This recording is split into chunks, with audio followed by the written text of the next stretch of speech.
अचानकपणे तुम्ही जिल्हा प्रमुखचा राजीनामा दिला, तुमचं पुढचं दृष्टिकोन काय, उद्देश काय? पुढची ध्येयधोरणं काही ठरवलेलं नाहीत. कोल्हापूर शहरामध्ये काही झालेलं नाही. पण मी एकटा फुटबॉलचा सीझन आहे त्या माध्यमातून उत्तर देते. एकटा फॉरवर्ड खेळून खेळून कंटाळलो. आता जरा डिफेन्सला खेळायची इच्छा आहे. कारण फॉरवर्ड खेळून एकट्यानं किती गोल मारायच्या, किती नेते मंडळींना अंगावर घ्यायचं, किती केंद्राला राज्य शासनाला विरोध करायचा. अक्षरशः सकाळ संध्याकाळ बाईट देऊन कंटाळा आला. मोर्चे आंदोलन उन्हात उभारून अक्षरशः जीव जाऊन पक्षाचं काम केलं. पण आता नको वाटायला लागलं. आता भरपूर झालं. जरासं ब्रेक घेतो. ब्रेक के बाद जे काय होईल ते होईल. कोल्हापुरातली शिवसेना काँग्रेसमध्ये झाल्याचं वाटतं का? कोल्हापुरातली शिवसेना काँग्रेसनं चालवायला घेऊन कमीत कमी 5 वर्ष झाली. काय ह्यात काय नवीन नाही. कोल्हापूरची शिवसेना काँग्रेसच चालवतं, दुसरं कोण चालवते? सत्यताच आहे. पण तुम्ही ज्यावेळी जिल्हा प्रमुख पदाची सूत्र हातात घेतल्यानंतर जिल्हा प्रमुख, तुमचा प्रश्न मला लक्षात आला. जिल्हा प्रमुख पद सूत्र हातात घेतल्यानंतर आम्ही ताकदीनं काम करायला चालू केलं. पण एक लक्षात घ्या साहेब, फुटबॉलची टीम खेळताना किमान 10 खेळाडू लागतात. एक फॉरवर्ड, आता तू रोनाल्डो एकटा खेळतो, किती गोल मारणार? मारतील. पण एकटा रोनाल्डोमुळं का पोर्तुगाल जिंकणार आहे का? आणि कष्ट करायची माझी अजूनही तयारी आहे. पण पक्षामध्ये कोण तर सारखं पळून जाते, निवडून देणार जनता आणि हिनी पळून जायचं.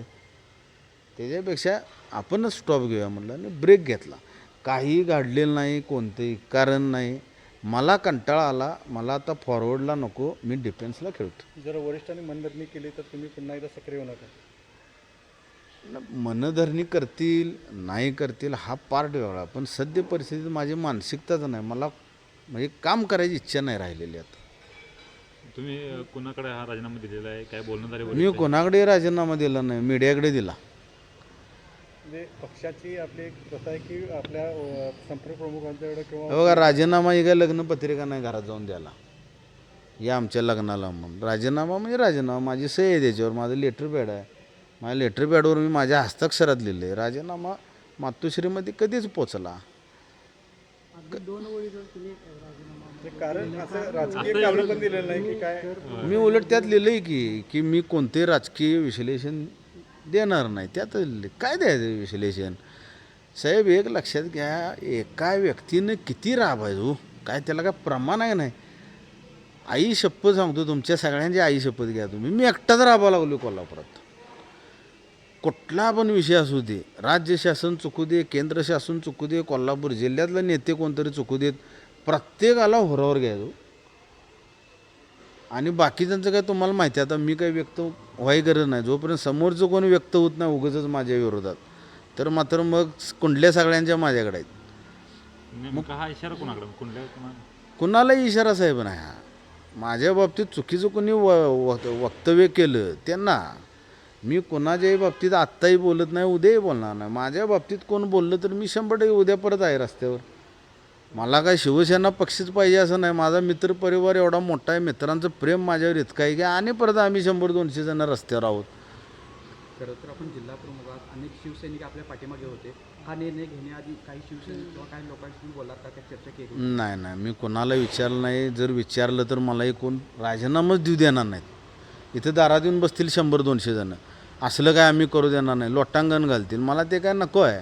माझा निर्णय मी घेतला. मला आला कंटाळा, नको बास, विश्रांती घेऊया. विश्रांती ते विश्रांती. आपण बघितलं तुमच्या त्या ज्यावेळी तुम्ही जिल्हा प्रमुख झाला त्यावेळी देखील काहींचा विरोध होता किंवा त्यावेळी देखील काही टीकाटिप्पणी झालेलं पाहायला मिळालं, अनेक नाराजी होती. तुम्ही आता देताय राजीनामा, मग काय ठाकरे गटाचं किंवा ठाकरे पक्षाचं कोल्हापुरात काय पुढे भविष्य कसं आहे, काय वाटतं? ठाकरे पक्षाचं भविष्य काय तुम्हीच विचार करा की कोणी कोणी निवडणुका लढवल्या, निवडणुका न लढवता मैदानातून कोण कोण पळून गेले, हे ज्याचं त्यांना कळायला पाहिजे. आणि मला तर काय त्या खोलात शिरायचं नाही. फक्त एवढंच सांगायचं आहे आपल्या न्यूज चॅनलच्या माध्यमातून की मी मगाशी बोलल्याप्रमाणे की बाबा माझी बॅटिंग, मी एकटा बॅटिंग करत बसलो आहे, पळून रना काढायला लागलो, जाग्यावर उभारून 4-6 मारायला लागलो.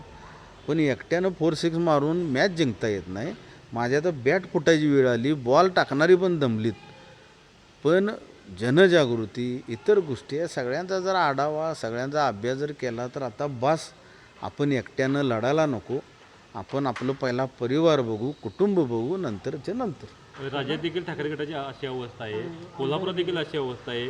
मग तुम्हाला तुमची नेमकी कोणावर नाराज आहे? स्थानिक नेते व वरिष्ठ तुम्हाला नेमकी कोणाची मदत झाली नाही, काय झालं नाही? तुम्ही नाही माझी नाराजी कोणावरही नाही. म्हणजे माझ्या बोलण्याचा भावार्थ इतकाच आहे की कशाला कोणावर नाराज होऊन मी बाजूला जाणारा माणूस आहे काय.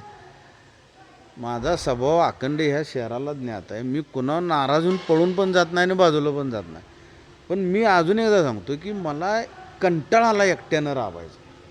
एकट्यानं किती खिंड लढवायची हो. ज्या पद्धतीनं 350 वर्षापूर्वी बाजीप्रभू देशपांड्यांचा हात तुटला तरी ते लढत होते, तसं माझं काही शिल्लक नाही तरी मी लढा लावलं.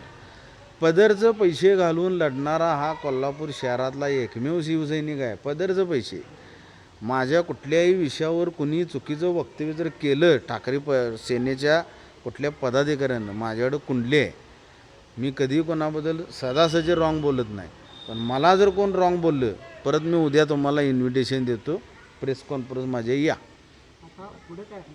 तुम्ही सदस्य पुढे काही नाही, जरा पावसाळा होऊ दे, शांत घरात बसतो, जरा पावसात भिजतो, परिवाराबरोबर जरा आयुष्य व्यतीत करतो. तुम्ही शिवसेना पक्षात सदस्य राहणार आहे किंवा दुसऱ्या कुठल्या मी पक्षाला माझ्या पदाचा राजीनामा दिला आहे, पक्षाचा नाही.